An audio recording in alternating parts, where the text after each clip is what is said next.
Kaixo eta ongi etorri gaurko magazineko programara. Gaur abenduaren 30 da, asteartea, urtea bukatzen ari gara. Eta gaurkoan elkarrizketa bakarra landu dugu. Gaurkoan ohiko kolaboratzailea den Javier Mangado etorri zaigu platora. Bertan, egu berriei buruz hitz egin dugu urteari amaiera emateko. Baina bitartean ikustitzagun betiko edukiak.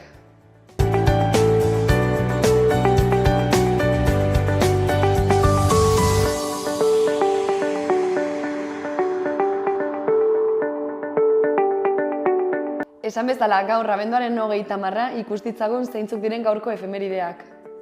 Gaur bezalako egun batean, 1896 urtean, Espainiarrek Jose Rizal, lider independentista filipinarra fusilatu zuten Manilan.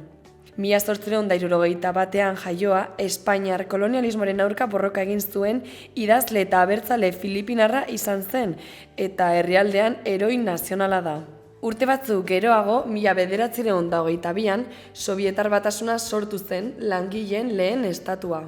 Eta egun berean, baina 1980 urtean, Jose Martin Sagartia Zaldua Usurbil errefuxiatu usurbildarra hil zuen Batallon Basko Espainol talde ultraeskuindar paramilitarrak miarritzen. Eta bukatzeko 2006 urtean, Irakeko presidente Saddam Hussein hil zuen Amerikako Estatu Batuek.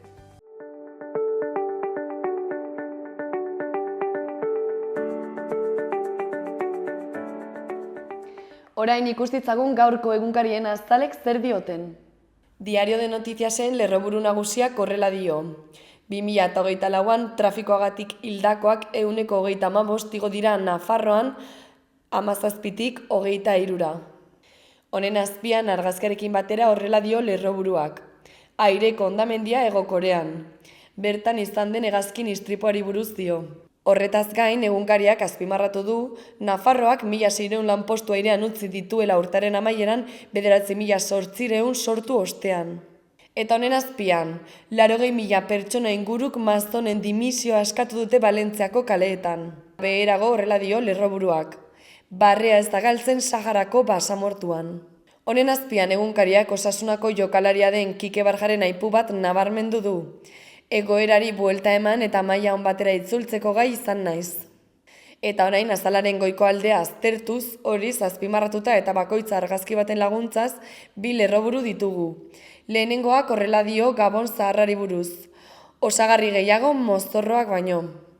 Eta bukatzeko bigarrenak, etxerik gabeko 30 pertsonentzako etxebizitzak. Diario de Navarraren lerroburu nagusiak Nafarroako errepideetan hildakoen kopurua berriz hazi dela 2023ko marka positiboaren ostean dio. Argazki nagusian, Peraltako jaiotza bizidunaren aktoreak azaltzen dira eta titularra hurrengoa da. Nafarroako jaiotzak taupada askorekin. Bestalde egunkariak gorriz nabarmendu du Iruña etxebizitza bat erosteko 7. hiri garestiena dela. Bestalde, goiko aldean hiru lerroburu azaltzen dira grisez azpimarratuta eta bakoitzak argazki batekin. Lehenengoak horrela dio. Erromatarren domus antzuak Santa Kristen. Bigarrenak kirolari buruz horrela dio. Eskolen arteko txapelketa azken fasean. Eta hirugarrenak Osasunako 5 jokalari kontratua amaitzen dute. Azalaren beheko aldean azkeneko 2 lerroburuek horrela diote. Ezkerralderago dagoena dio. Hegazkin baten desegiteak 179 hildako utzi ditu Hego Korean. Artzapezpikuak zubiak eraikitzeko deia egin die politikariei eta enpresaburuei. Gara egunkariaren lerroburu nagusiak horrela dio. Euskal industria militarrak gora egin du. 187 enpresa eta 11 zentro teknologiko. Eta argazki baten laguntzarekin, hurrengo lerroburuak dio, Okalanek espetxetik PKKaren eta Turkiaren arteko bake prozesu bat babesteko prestutasuna azaldu duela. Azalaren ezkerreko aldean, Gazako sarraskari buruz horrela dio lerroburuak. Ospitaleak eta 1.413 familia suntsituta. Azalaren beheko aldean Nacho Matxinen erreportajaren izenburua nabarmendu du egunkariak. Nafarroak bere lehen artzain eskola izango du. Eta bukatzeko azkeneko lerroburuak horrela dio. Alex Txikon Anapurnatik atera behar izan dute peritonitisak jota. Bukatzeko Euskal Herria Irratiko lerroburu nagusiak horrela dio, errepide istripuan hildakoen kopurua gora egin du aurten Nafarroan. Eta horrengoak dio, San Silvestre lasterketarengatik bihar aldaketak izanen direla Iruñeko bilabesetan. Eta bukatzeko azkeneko lerroburua, Txantreako eremu urdina zurituta.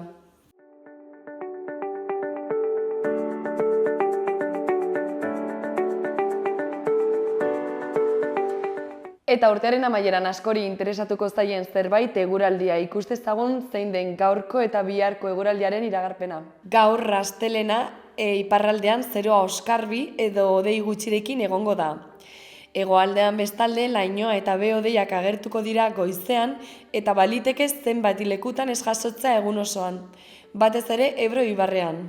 Norabide aldakorreko haize ahula ibiliko da, arratsaldean Kantauri isurialdean ipar-ekialdekoa batez ere kostaldean.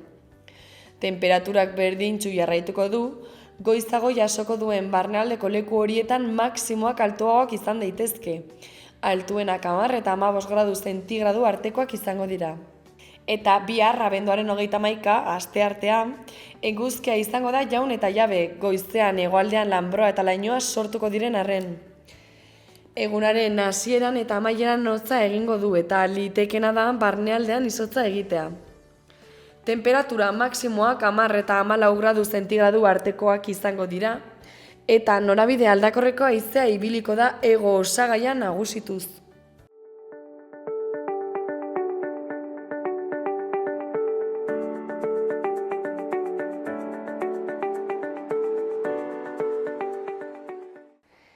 Gaurkoan, ohikoa den kolaboratzailea etorri zaigu platora, Javier Mangado. Egunon? Egunon. Zer moduz, ongi? Ongi, eta zuek? Oso ongi. Bueno, gaur abenduaren 30, ez? Landuko dugun gaia, eguberriak. Baina, eguberrien inguruan, alorrez berdinak ukituko ditugu, ez? Bai, batez ere gai nagusi bat hartu dugu, Olentzero, gure Olentzero. Ze historia izan duen Iruñean, ez? Ez da hain zaharra, irudia edo ospakizuna ez da hain zaharra Iruñean, zaharragoa da herrietan eta Lesaka aldean batez ere, ez? Baina hemen ez hain beste, sortu baitzen, ez era Joan den mendearen, bigarren erdiaren parean, ez? Sortu zen. Gaur egun, eguberriak nahiko lotuta ditugu konsumoarekin, ez? Baina garai hartan ez hainbeste. Orduan, oso bestelako gizartea zen, adibidez ni jaio nintzen garaian, 50. hamarkadan, orduan bestelakoa zen giroa. Gaur egun, lehen errege magoak ziren, bakarrik, gure artean, ez Papa Noel, ez Olentzero. Olentzero errotuta zegoen Nafarroan, bai, eta horregatik nolabait isla eman nahi izan zitzaion Iruñean ere bai. Eta orduan horrela sortu zen, ez? Gaur egun Olentzero, Papa Noel eta hori guztiak eta erregea noski, oso lotuta daude konsumoarekin, opariak eta holakoekin, ez? Baina Olentzero momentuz igual ez hainbeste, igual kontzientzia handiagoa dago, baina hor iritziak iritzi, ez? Nola sortu zen Olentzero hemen? Izan zen gazte batzuen iniziatiba, ez? Gazte batzu bildu ziren 1955ean, Kaputxindarren ikastetxeko ikasle ohiak ziren guztiak, eta orduan holako elkarte bat sortu zuten haien artean, ez? Gazte-gazteak ziren garai hartan, ez? Eta hasiez geroztik, lehendabiziko presidente izan zen Andoni Santamaria, nik uste du merezi duela aipatzeak, ze harek bultzatu zuen bai Olentzeroren kontua, bai beste hainbeste ekintza, haien artean famatuena edo ezagunena izan zen Eskubaloi taldea. San Antonio, bere garaian maila gorenean ibili zena, eskubaloian, eta, eta beste bat izan zen Olentzero, ez? Olentzero, pentsatu zuten, bilduta, tradizioa bilduta, pentsatu zuten ospatzea ere bai hemen Iruñean. Iruñean ez zegoen tradizioa hundirik, olakorik ospatzeko, ez? Eta alde batetik egazte hauek, eta beste alde batetik, eta aipatzea nik uste dut merezi duela ere bai, Jose Luis Sanzorena Miranda, aita Isidro de San Sebastián izenekoa ez, kaputxindarra, horrek ere bultzatu zuen ere, bai, gazte hauekin batera. Orduan, klaro, olako desfile bat egiteko, Iruñean barna eta hola, baimenak behar ziren, behar dugu frankismoren garaian geundela garai hartan, eta euskal kutsua zuen guzia susmopean zegoela beti, ez? Orduan, baina susmagarritasun hori edo susmakeria horiek ez ziren maila berekoak beti. Alde batetik udalak, ez zuen hainbeste susmo, esan nahi dute, ez zuen hain gaizki hartzen, ez? Baina gobernadore zibila bai. Orduan, udalaren baimena izan zuten, hasieratik udalaren baimena izan zuten, baina ez gobernadore zibilarena. Orduan, lehendabiziko urtea, pentsatu zuten ateratzea, pentsatzen 1955ean sortu zen elkarte hau, eta 1956ean ja atera nahi izan zuten, ez, Olentzero, baina baimenik gabe. Orduan, hala ere, ausartu ziren antolatzera, ez? Orduan zer egin zuten montatu, dena kaputxindarren zera egoitzan, gaur egun Carlos Hirugarrena etorbidean, eta San Fermin kalean, ez? Badago ate bat, han barruan antolatu zuten, ez? Horako, ospakizun bat, gazten artean eta jendearen artean, eta hola, ez? Eta saiatu ziren ateratzen San Fermin karrikako zera atetik. Baina, muturra gertu eta atzera bota zuten berehala, espada ere ez, eta barruan osatu zuten ospakizun guzia. Bigarren hurrengo urtean, 1957an, orduan izan zuten baimena. Bai udalaren, bai gobernadore zibilaren partetikan baimena izan zuten. Baina, gobernadore zibilak jarri zuen baimena bat, baldintza bat. Eta izan zen Olentzero ez ateratzea. Bakarrik jaiotza. Lotu behar zen ospakizun guzia alde erlijiosoarekin, ez? Bai. Claro, kalejira bai, baina zeiz zentzuarekin, ez? Bai, orduan. Eta orduan jaiotza bat osatu zuten, gaur egun ateratzen dena, bizirik, badago, personek irudiak ez dira, dira gizonezkoak dira, esan nahi du, gizonezko emakumezkoak, ez? Gizakiak direla. Ez Olentzero irudia bezala. Orduan, atera zen, baimena hartuta, baina baldintza horrekin, ez? Izan ere, eta hemen irakurriko dutzen, nahiko bitxia da, agintarien aldetik, gobernadore zibilaren aldetik, iroa ezen oso aldekoa. Eta orduan, eskaeran, Olentzero definitzen da muñeko grotesko bezala. Eta gobernadoraren hitzak baimena emateko orduan definitzen du, ospakizuna definitzen du, caravana de tipo vasco, eta aitzakia jartzen du esateratzeko, aparte de no ser tradicional en esta ciudad, tal vez no encaje por su carácter profano en el total significado de la fiesta a celebrar. Hitz bitxiak gaur egun entzundak, ez? Bitxiak dira. Baina imaginatu behar dugu, kokatu behar dugu, zera bere testu inguruan, ez? Frankismoaren garaian, orduan. Eta orduan hola hasi zen ateratzen, ez?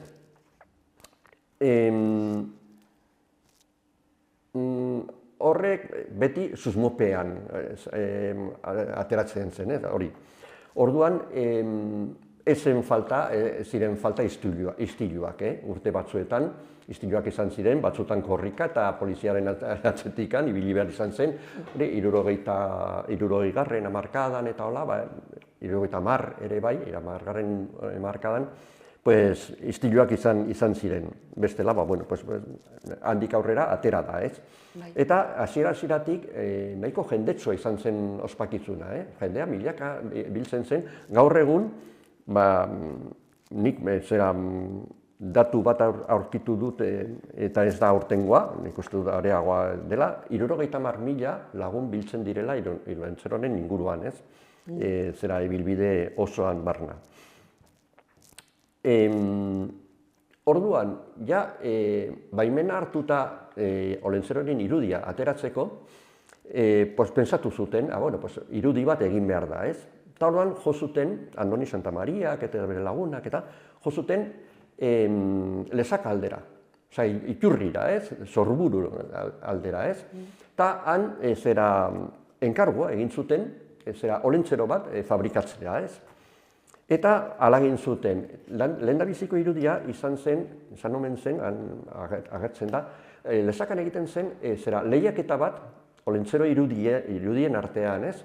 Eta orduan, halako bat, lehiaketan parte hartu zuen, bat hartu zuten, eman zieten, ez? Hartu zuten, ona ekartzeko, eta ona ekarri zuten. Orduan, antolamendua ezen gaur egun bezalakoa, gaur egonekoa bezalakoa, askoz ere sumeagoa, baina hasi zen aberasten eta komplikatzen eta egitura bat eskatzen zuen. Orduan, prestakuntza bat behar izan zen, eta orduan egiten zen Irati tranbiaren bagoitegi zaharrean egiten zen hasiera batean. Lesakatik ekarri, Panpina, irudia, eta karabana osoa edo desfile osoa han. Gero 60. hamarkadan, 65.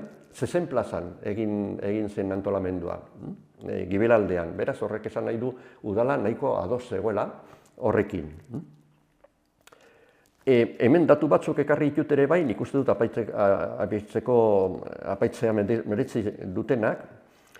Lehenengo irudia, Iruñan diseinatu zen lehenengo irudia izan zen 12 kilogramokoa pisuaren aldetikan, ez?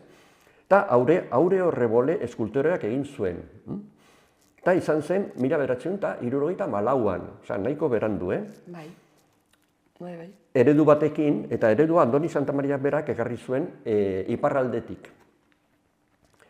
Gaurko burua ez da garai hartakoa, beranduagoa egin zen, 1980an. Eta arez geroztik mantendu da irudia, ez? Eta egileak Mamen Clemente eta Josu Iragi izan ziren. Eta oinarri eramateko, hau da, handak, lau lagunen artean eramatekoa, Mari Ganuza izan zen, Iruniko erraldoien konpasako zuzendaria, garai luze batean, eta osorik 40 kilogramo pisatzen du dena, ez? Orduan, baina hori baino lehen, dirudienez, nik ez duen oso ezagutu, nahiz eta bizi bai, baina ezagutu ez, irudia urtero erretzen zen. Olentzero bukatuta, Eguberria bukatuta, erretzen zen. Eta erretzen zen, zurtegian, Kaputxindarren ikastetxeko zurdegian erretzen zen. Baina zergatik? Sin más, ez da maitzen zelako, ez? Inauterietan bezala, azkenean erre. Gaur egun, irudi hori 80ko hamarkadatik dator eta mantentzen da berdin-berdin. Badaude iritziak, ez? Eta zergatik ez Olentzero bizidun bat hartu eta beti Panpin bat. Hor dago koska, tradizioaren aldetikan badago batetik, eta bestetik, innovazioaren aldetikan, autentikoagoa delakoan, ez? Baina, mantentzen da oraindikan, irudi hori, ez?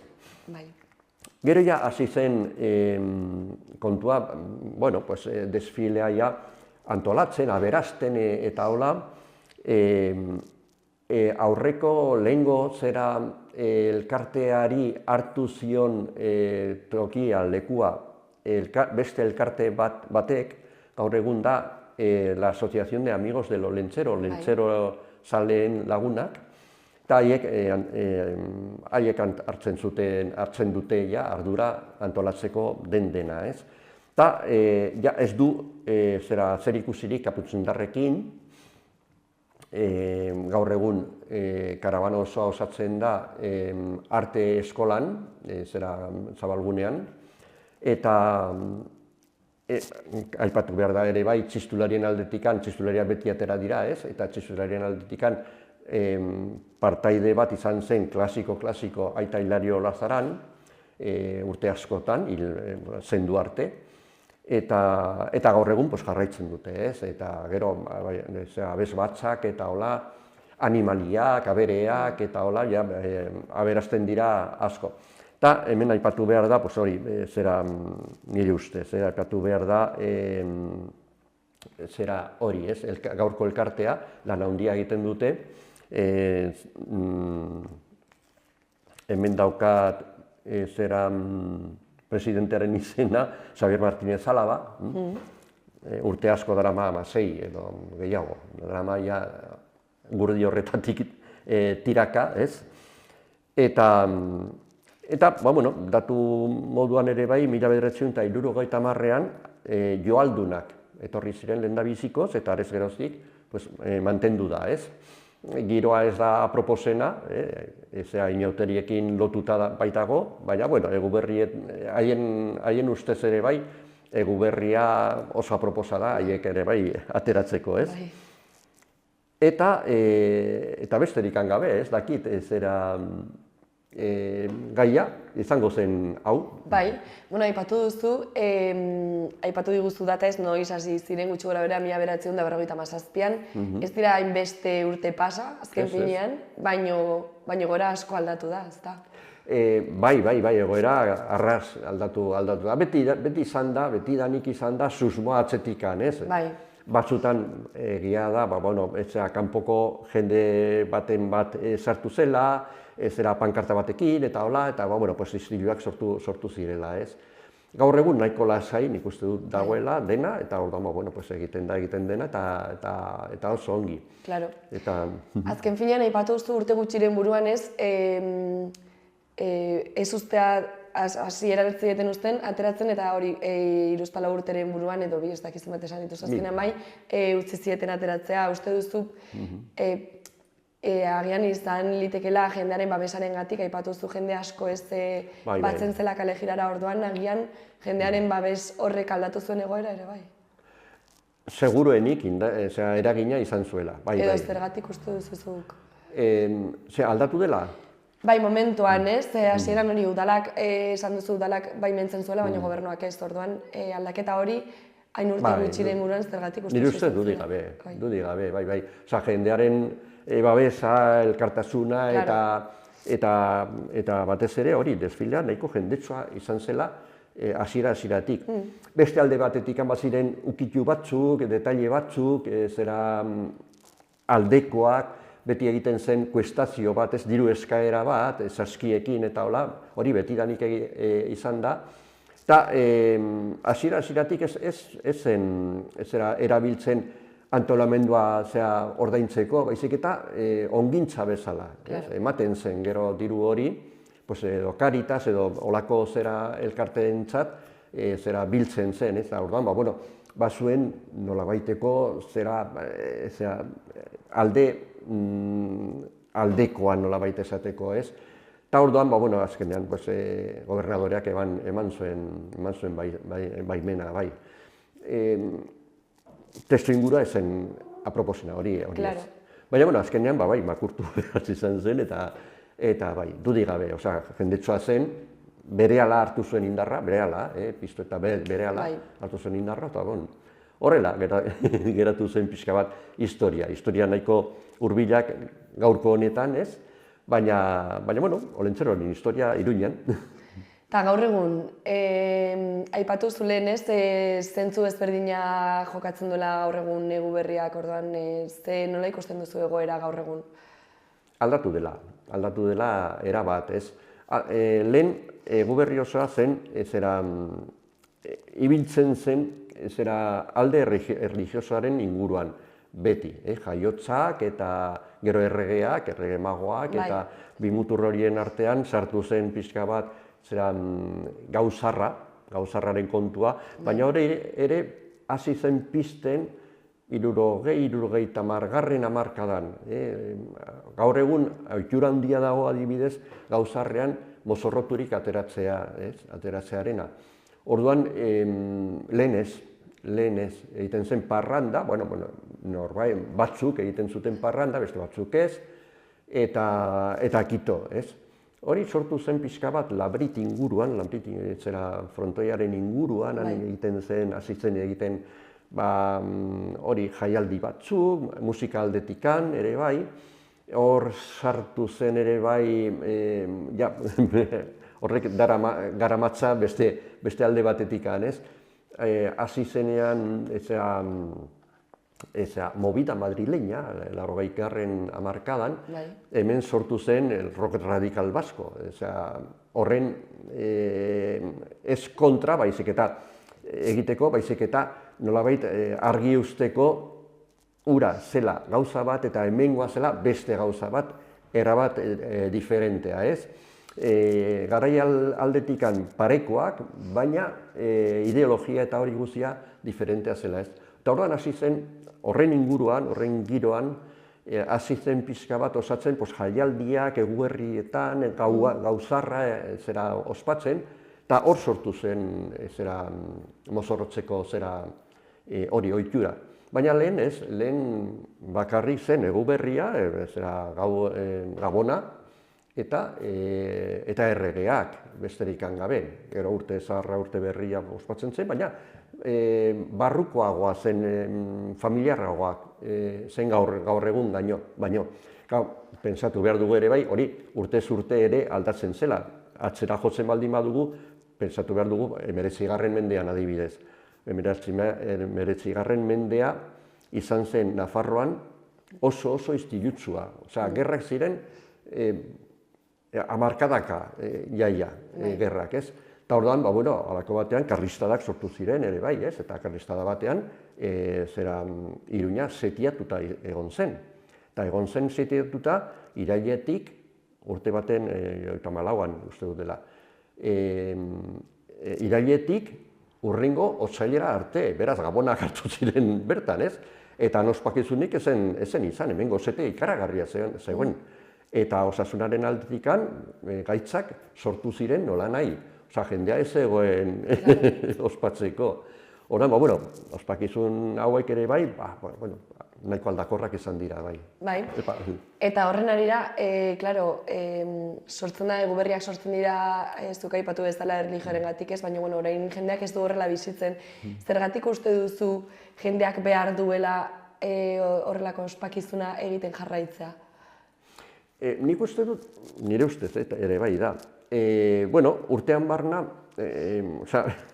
biologiaren aldetikan ni biologo naiz, ez? Jarriko dut nire aldera, ez pixkatzen. Orduan, bizidun guziek funtzionatzen dugu zikloka. Eta ziklo batzuk, fisiologikoki oso nabariak dira, ez? Oso nabarmenak, menstruazioaren zikloa har dago, dudik gabe, ez? Eta handik hasita, beste hainbeste, ez? Orduan, gure izaera, nolabait esateko, izaerak eskatzen du zikloka bizitzea, ez? Eta orduan, ziklo batzuk, hauek dira, zikloak markatzeko forma bat, ez? Inauteriak, Eguberriak, udako solstizioa, ere bai, ospakizunak, gero kristautasunarekin, kristautu ziren gehienak, ez? Baina lehenago ospatzen ziren ere bai, orduan, gizakia beti ibili da ziklo horien menpean ibili, ez? Orduan, mantentze da, nik uste du gure ADN-ean dagoela zera, ez? Eta jarraitzen da, bai, duri da, Bai, zikloak mantentzea eta tradizioa ere bai, ezta? Bai, tradizioa dudik gabe, ez? Claro. San Ferminak, adibidez, ez? Bai. San Ferminak betidanik izan dira bi eragintzaile azpian ibiltzen, ez? Beti, edo erlijioaren azpian, erlijioaren menpean, San Fermin irudiarena eta hori guzia, ez? Historia guzia, eta azokak, feriak. Feriak markatzen dituzte asko ere bai ziklo horiek, ez? Feriek.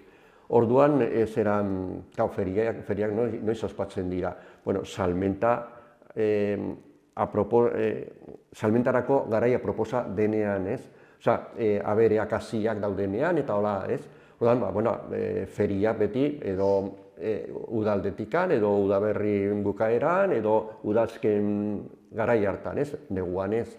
Orduan, horrek ere markatzen du, ez? Gero, feriak, gehi erlijioa, San Ferminak. Claro. Eta naiz eta erlijioa zieran indarra handiagoa izan, pensatu behar dugu San Ferminak, adarrietatik ari gara momentu honetan, ez? Ospatzen ziren urrian. Baina urrian oso eguraldi txarra egiten du hemen. Orduan, aldatu zen gaurko uztailera, ez? Baina hori egiteko, Pespikoaren baimena izan behar izan zen. Eta Pespikoak baimena eman arte, ezen aldatu. Eta behin eman da, ez bakarrik baimena eman da, baizik eta agindu zuen aldatzea. Osa, ez bakarrik utzi, baizik eta berak bere eragina bazuela ongi markatu nahi izan zuen. Orduan, pentsatu behar dugu, eragin hori izan dela oinarrizkoa historian barna. Claro, adibidez hor argi ikusten da ez, jendeak galtzen duela kutsu erlijioso hori, edo aldatzen dela ez, zentzua, baina, berez zein dago, argi ikusten da zein dago horren atzean, edo kasu horretan. Gu beti izan gara, edo hiri honetan eta Nafarroa osoan ere bai, tradizioari oso eutxitakoak, eta orduan tradizioa da erlijioa. Tradizio, guk bizi dugun tradizioa, nire garaikoak esan nahi dut, ez? Nire inoke, bizi dugun garaikoa izan da erlijioa, eta hori da tradizioa. Eta transmititu izan digutena, izan da erlijioarena. Gu transmititu duguna erlijioarena da, ere bai, baina garaia aldatuta, orduan moldatuta, eta hor dago lehia hau ere, ez? Egokitu beharra, eta hola. Bai, alaxe. Gaia pixkat aldatuz du nahi patu lehen, baina orain egun hauetan ikusten da albiste bat, ez, medioek ateratzen albiste bat, zema gastatu duen bataz beste, euskaldun batek Gabonetan zema gastatzen duen. Ez dakit. Bueno, dirutza, depende ere, baina dirutza, zer iruditzen zaizu horrek azkenean negozioa egiteko ere bai erabili da, edo baliatu dira negozioa egiteko ez guerrietaz? Bai, dudik gabe.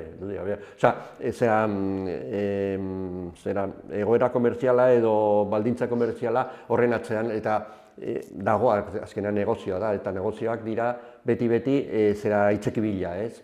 Bideen bila, muturra sartzeko, hori dudik gabe, dirua da, hemen dirua, botere ekonomikoa da, botere igual nagusiena gaur egun. Lehen ez, botere politikoa eta herrikoa eta gero erlijioarena hiru potereak ez, gero gazetaritza ere bai sartu zen, ez? Baina gaur egun ekonomikoa da nagusiena eta badakigu, edozein estatuko presidentea beti horren baldintza horrenpean dagoela, erabakiak hartzen dira diruaren aldetikan, eta horrek kutsatzen du, edo kutsatu ez, agintzen du, nire ustez, erabat. Eta zure ustez, hori herritarrari onura egiten aldio, esan nahi dute, berritan bazkariak, afariak, gainera badirudi ezin dela edozer gauza jan eta edan, ez? Egun hauetan orduan, bai, janaria, edaria, opariak, loteria... Bai. Hori, onura egiten aldi herritarrari edo... Bueno, hori iritzi, baina egoera da, osea, dagoena da, hau. Orduan, gu, nire ustez, gu begiratu behar dugu aurrera eta horretaz baliatuz. Osea, egoera ezin zara horma baten kontra jo. Orduan, gu ere bai baliatu behar dugu egoera horretaz, ez? Pentsatzen du. Eta alde txarrak daudela bai, eta baina onak ere bai. Orduan, probez ditzagun onak, alde onak, eta bazter ditzagun besteak, ez? Txarrak. Orduan,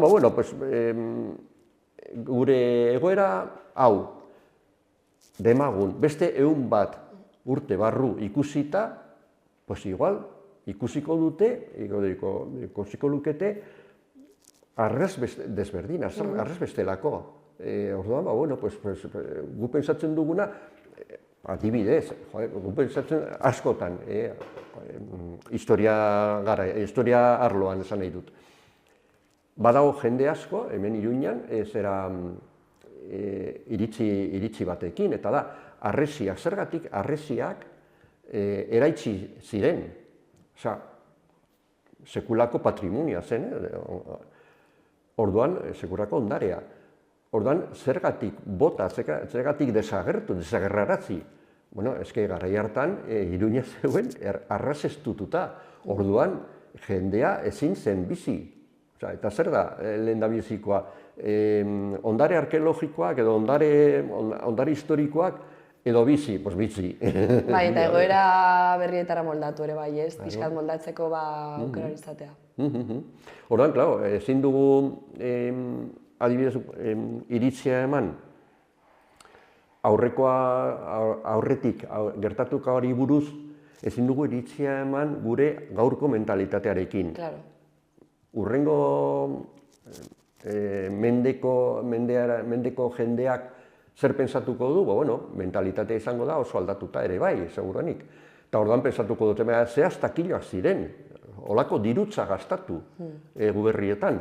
Segurenik ere bai, igual ekologikoagoak izango dira haiek edo bestelako pentsamolde izango dute.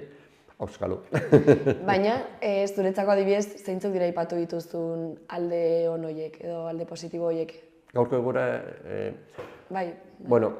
ongizatea dudik gabe.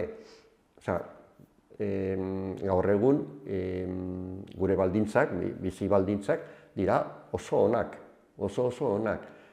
Jotzen baldin badugu, ez 100 urte atzera, 50 urte atzera.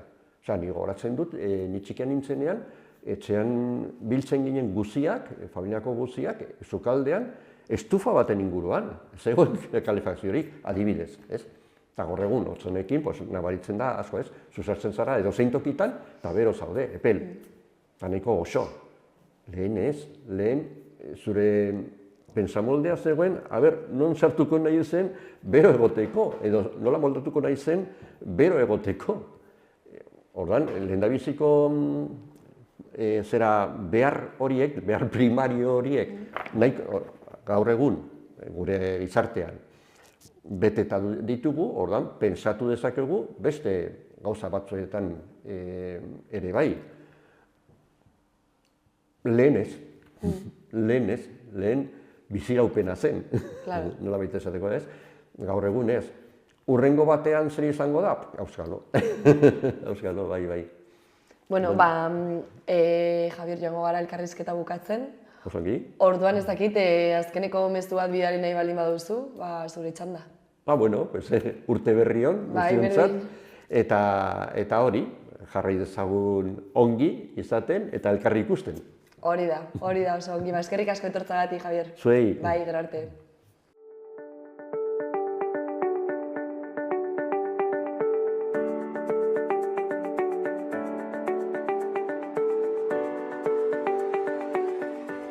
Hau izan da guztia gaurkoz, eskerrik asko zuen arretagatik eta bihar arte.